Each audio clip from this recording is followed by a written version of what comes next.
धन्यवाद। श्री अशोकराव शंकरराव चौहान। सभापति महोदय,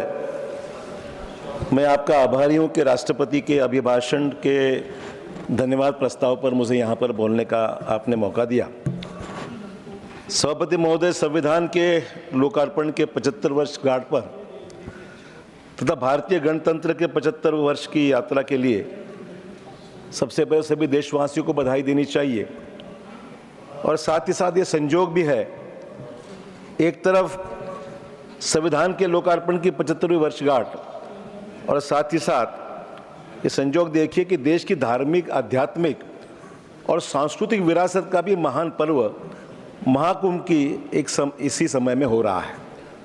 सभी यहाँ पर सभागृह में हमारी चर्चा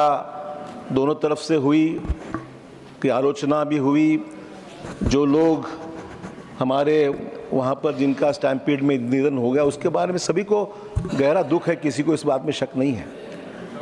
पर आप देखो कि ऐसे इस महाकुंभ में दोनों तरफ के सदस्य वहाँ गए, वहाँ पर स्नान किया और आप लोग महसूस कर रहे हैं कि वहाँ जाने के बाद में वहाँ के ये इंसिडेंट्स एक को 2 मिनट के लिए बाजू में रखा जाए तो कुल मिलाकर वहाँ की अरेंजमेंट्स के बारे में प्राइवेटली सभी अच्छी बात करते हैं कि अच्छा अरेंजमेंट्स किया गया है। जिनका निधन हुआ उसके बारे में सभी को शोक है, बहुत दुख है। पर ओवरऑल कुल मिलाकर पूरे देशवासी और बाहर विदेशों से भी लोग आकर इस कुंभ में हिस्सा ले रहे हैं। सभापति महोदय, मैं राष्ट्रपति जी का आभारी हूँ कि पिछले 10 सालों में देश में जो प्रगति हुई है उसकी पूरी तस्वीर उन्होंने इस सदन में रखी है, पूरे दोनों सदन में रखी है। और साथ ही साथ जो अगला हमारा अचीवमेंट करना है, जो भी सरकार ने तय किया है, उसका रोड मैप भी हमारे सामने इस सरकार ने रखा है। मतलब ये कि सिर्फ घोषणाएं हैं या सिर्फ कहने वाली बातें नहीं है, एक डेफिनेट टाइम फ्रेम देकर इन सभी चीज़ों का अमल करने के बारे में सरकार ने एक रोड मैप लोगों के सामने रखा है। और लोगों को पूरा भरोसा है कि जिस तेज़ी से पिछले 10 साल में काम हुआ है उससे दुगना तेज़ी से आने वाले 5 सालों में देश के सभी अंगों को इसमें सहभागी किया जाएगा और तेज़ी से ये सब काम होने की संभावना है। चाहे वो इंफ्रास्ट्रक्चर हो, चाहे वो डीबीटी के द्वारा लाभार्थियों को सीधा जो लाभ मिलता है वो पहुंचाने की बात हो, सामाजिक न्याय की योजनाएं हो, देश की रक्षा का क्षेत्र हो, अंतरिक्ष कार्यक्रम हो, हर जगह 3 गुना तेज़ी से काम होने के बारे में सरकार ने एक निश्चित तौर पर गवर्नेंस का और फॉलोअप करने का एक तरीका अपनाया है, जिसके वजह से आज पूरे देश में निश्चित तौर पर एक प्रशंसा और बड़े अपेक्षा है ये शासन निश्चित तौर पर उसमें अमल में लाएगी। शासन ने रिफॉर्म, परफॉर्म और ट्रांसफॉर्म, ये तीनों चीज़ों का जो जिक्र किया है वो सिर्फ कहने वाली बात नहीं, संकल्प तेज़ी से और गति से पूरा करने का उद्देश्य इसके पीछे है। सभापति महोदय, केंद्र सरकार ने समाज के सभी अंगों को इसमें शामिल किया है। ये नहीं कि किसी एक और सरकार जा रही है, सामाजिक तौर पर जितने भी हमारी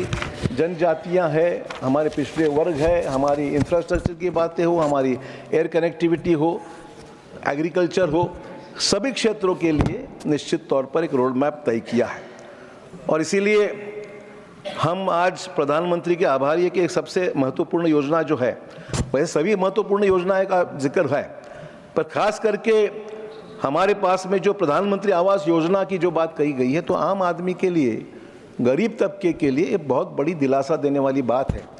शुरुआत तो पहले हुई, उसका अचीवमेंट भी अच्छा है, पर आज 3 करोड़ अतिरिक्त परिवारों को इसमें नए घर देने की बात जो कही है, इससे बहुत बड़े पैमाने पे लोगों में एक राहत मिली है। और आप देखेंगे कि पूरे देश भर में वेटिंग लिस्ट, अगर उसकी पुरानी देखेंगे हम,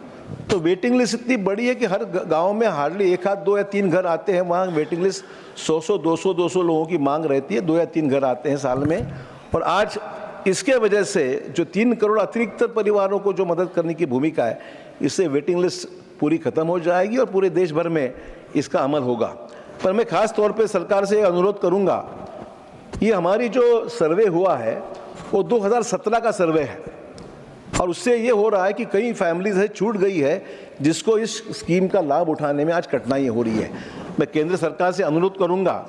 कि इसका सर्वे दोबारा किया जाए ताकि जो परिवार छूट रहे हैं, कि हमने बड़े पैमाने पे आज ये राशि दी है इसके लिए, और ये सब पैसा देने के बावजूद अगर कुछ परिवार छूट जाते हैं, मैं समझता हूँ तो ये अन्याय होगा उन पर, और इसके लिए दोबारा सर्वे कुछ हद तक करना चाहिए ताकि छूटे हुए परिवारों को उसमें शामिल किया जाए। सभापति महोदय, आपने ये भी देखा है कि प्रधानमंत्री जी ने गरीब परिवारों को स्वामित्व योजना के तहत प्रॉपर्टी कार्ड जो देने का फैसला किया है वो बहुत इम्पॉर्टेंट है, बहुत अहम है। पूरे वैसे शहरों में तो प्रॉपर्टी कार्ड, पीआर कार्ड मिलते हैं, उसकी डिटेल्स मिल जाती हैं, पर देहातों में हमारे गांवों में जो प्रॉपर्टीज़ है उसकी कुल मिला के उसकी जो सीमांकन है, उसकी मतलब क्या है, किसकी ओनरशिप क्या है, सालों साल ये झगड़े कोर्टों में चलते रहते, अपील्स का सुप्रीम कोर्ट, हाई कोर्ट चलता रहता है, और गरीब आदमी को अपनी प्रॉपर्टी का हक जो उसका है वो उसको मिल नहीं पाता है। इसीलिए ये जो स्वामित्व का जो फैसला किया है उससे ड्रोन के ज़रिए सर्वे करके उसकी प्रॉपर्टी का पूरा उसकी जो ओनरशिप है वो डिफाइन की जाती है, उसकी प्रॉपर्टी की इम्पोर्टेंस उतनी है जो है, उसका वैल्यूएशन तय किया जाता है, उसकी ओनरशिप तय हो जाती है, तो इससे आम आदमी को लोन भी लेना है प्रॉपर्टी के अगेंस्ट, वो भी लेने में बड़ी आसानी होती है। तो मैं समझता हूँ प्रधानमंत्री का खास करके इसके लिए बधाई देनी चाहिए कि ये स्वामित्व योजना पूरे देश भर में अमल हो रहा है, और अभी तक मैं समझता हूँ तकरीबन 2.25 करोड़ प्रॉपर्टीज़ का प्रॉपर्टी कार्ड जारी किया गया है। सभापति महोदय, आज जिन चीज़ों का जिक्र होना ज़रूरी है, आदिवासी क्षेत्र में खास करके हमारे वन क्षेत्र जो है, जहाँ पर आदिवासी हमारे कई सालों साल खेती करते आ रहे हैं,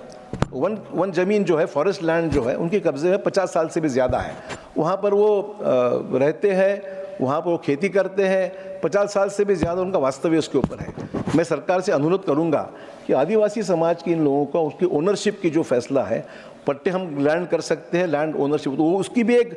बड़े पैमाने पे एक पूरा एक मूवमेंट लेनी चाहिए कि जहाँ पर लोग ऐसे ज़मीन पे, खास करके आदिवासी क्षेत्र के जो लोग हैं जो ज़मीन पर खेती कर रहे हैं, ज़्यादा से ज़्यादा 40-50 साल से भी ज़्यादा कर रहे हैं, उनकी ओनरशिप उसमें तय करके अगर उनको दिया जाता है तो बहुत सालों की समस्या है, क्योंकि हर उसको 2-3 साल में कोई ना कोई नोटिस आ जाता है, निष्कासित करने की बात की जाती है, तो ये बड़ा गरीब आदमी के लिए बड़ी परेशानी की बात होती है, और इसीलिए मैं खास करके कहूँगा इसको ध्यान देने की आवश्यकता, ये मेरा सुझाव सरकार को है। सभापति महोदय, ये साल हमारा यूएन का international year of cooperative movement है। पूरे विश्व भर में इंटरनेशनल जो कोऑपरेटिव मूवमेंट है उसका ये 100 साल उसको पूरे होने जा रहे हैं। तो ऐसे वक्त में हमारी कोऑपरेटिव मूवमेंट के लिए भी बहुत अच्छे कदम उठाए गए हैं, काफ़ी लिबरल धोरण अपनाया गया है, और इसीलिए सरकार इस क्षेत्र में भी अब कोऑपरेटिव डिपार्टमेंट अलग केंद्र में भी बन गया है, और उसकी वजह से काफ़ी राहत मिल रही है कोऑपरेटिव सेक्टर में, जिसके वजह से देश में लोगों की हिस्से का, लोगों की मालिकियत का एक कोऑपरेटिव सेक्टर में एक बड़े पैमाने पर हमारे पास सक्सेस स्टोरीज काफ़ी है। अमूल जैसी आज डेयरी जो है वो भी एक कोऑपरेटिव सेक्टर की डेयरी है, किसी की प्राइवेट नहीं है वो। तो सवाल ये है कि कोऑपरेटिव सेक्टर को इम्पोर्टेंस जो दिया गया है प्रधानमंत्री द्वारा वो भी प्रशंसनीय है, और जिसके वजह से निश्चित तौर पर अच्छा फ़ायदा इसके तहत सभापति महोदय होने वाला है। दूसरी बात, इंफ्रास्ट्रक्चर के बारे में जो मैंने बात शुरू में कही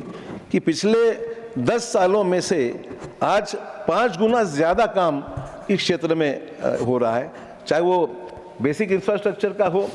बजट लगभग 2 लाख करोड़ रुपए था, जो अब 11 लाख करोड़ करके अधिक से राशि इसको दी जा रही है। हम जब एम्प्लॉयमेंट की बात करते हैं, जब हम इन्वेस्टमेंट की बात करते हैं, जब हम ज़्यादा से ज़्यादा लोगों को कुछ बिजनेस डालने के लिए यहाँ प्रोत्साहित करते हैं, तो स्वाभाविक है कि जब तक इंफ्रास्ट्रक्चर देश में ठीक नहीं होता है तो तब तक इन्वेस्टमेंट आना भी बड़ा मुश्किल हो जाता है। तो आज पूरे देश भर में आप देखोगे हाईवेज, नेशनल हाईवेज, इतने बड़े पैमाने पे आज कनेक्टिविटी हो गई है। हमारी ट्रेन्स का भी इंफ्रास्ट्रक्चर काफ़ी निश्चित तौर पर बढ़ा हुआ है, जिसके वजह से पूरे देश में कनेक्टिविटी बढ़ गई है, पूरे देश में इन्वेस्टमेंट आने के लिए एक अच्छी माहौल बन गया है। और दावोस में भी जो हमारे अलग अलग स्टेट्स के लोग वहाँ पर जाकर आए, उन्होंने भी काफ़ी इन्वेस्टमेंट देश में लाने के लिए सभापति महोदय उन्होंने काफ़ी उसमें फ़ायदा हुआ है। पर मैं खासकर पर रेल मंत्री जी का ध्यान इसमें आकर्षित करना चाहूँगा। जो देश के जो पिछड़े हुए इलाके हैं वहाँ पर भी इन्वेस्टमेंट एक लॉब साइड इन्वेस्टमेंट की जो हमें चित्र दिखाई देता है कि बड़े शहरों में जहाँ इंफ्रास्ट्रक्चर अच्छा वहाँ आता है, वहाँ इन्वेस्टमेंट आती है, अपॉर्चुनिटीज मिल जाती है। पर जहाँ पर बैकवर्ड एरियाज़ है, जैसे महाराष्ट्र के मराठवाड़ा एरिया की मैं अगर बात कहूँगा, तो वहाँ पर हमारी सबकी अपेक्षा है कि वहाँ पर भी बड़े पैमाने पे इन्वेस्टमेंट आना चाहिए, और आना है तो हाईवेज़ का वहाँ पर भी नेटवर्क बना है और बढ़ाना चाहिए। और ख़ास करके अमृत भारत एक्सप्रेस हो, वंदे भारत एक्सप्रेस हो, या फिर हमारी सुपरफास्ट एक्सप्रेसेस हो, जितनी भी ये नई फास्ट ट्रेन्स हमारी हम लोग इंट्रोड्यूस की है, वो महाराष्ट्र के पिछड़े हुए इलाके में अगर लाते हैं तो उसका फ़ायदा निश्चित तौर पर बड़े पैमाने पे होने वाला है। यहाँ पर कई हमारे साथियों ने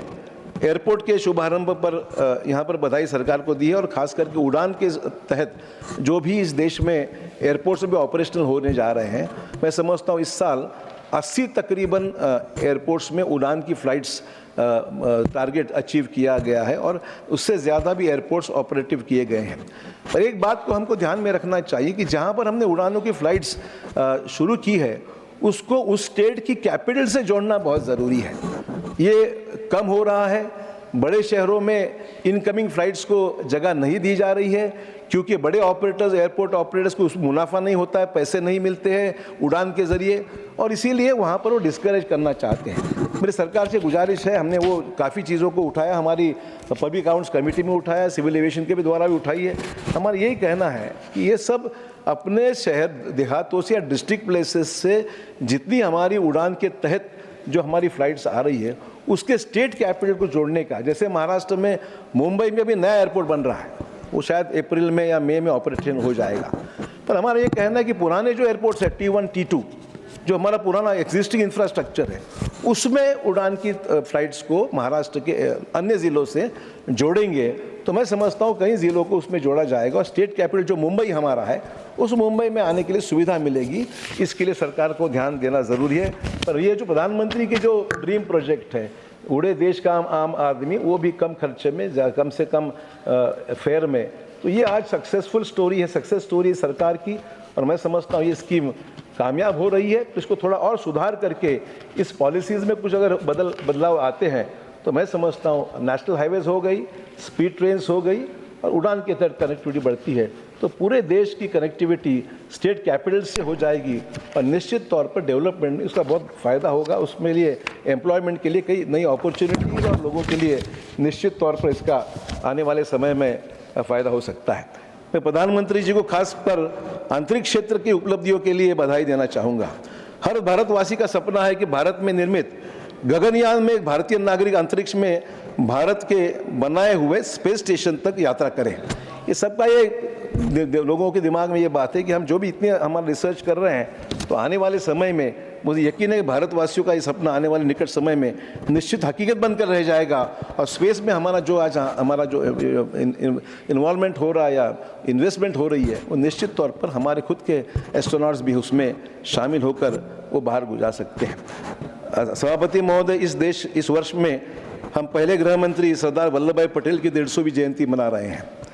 तो उन्होंने इस देश को यूनाइट करने के लिए एक बड़ा योगदान दिया था, हम उनके योगदान को कभी भूल नहीं सकते। सभागृह पूरे दोनों तरफ से उनकी बड़ी सराहना करता है, उनकी जो योगदान है वो देश कभी भूल नहीं सकता, ये निश्चित तौर पर। और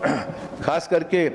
हम प्रधानमंत्री जी को जो बात उन्होंने कही है, जन विश्वास और जन भागीदारी के साथ, यूनिटी के साथ ऐतिहासिक योगदान जो हम दे रहे हैं, वो सरदार पटेल जी को एक सच्ची हमारी आदरांजलि रहेगी, ये मैं निश्चित तौर पर कहना चाहूँगा। तो विकसित भारत के पथ पर हम आगे बढ़ रहे हैं। अगली पीढ़ी निश्चित तौर पर विकसित, सशक्त, समर्थ और समृद्ध भारत की नागरिक होगी। इस विश्वास के साथ राष्ट्रपति जी का आभार यहाँ पर व्यक्त करता हूँ। धन्यवाद। बहुत बहुत धन्यवाद शंकरराव जी। श्री शक्ति सिंह गोहिल।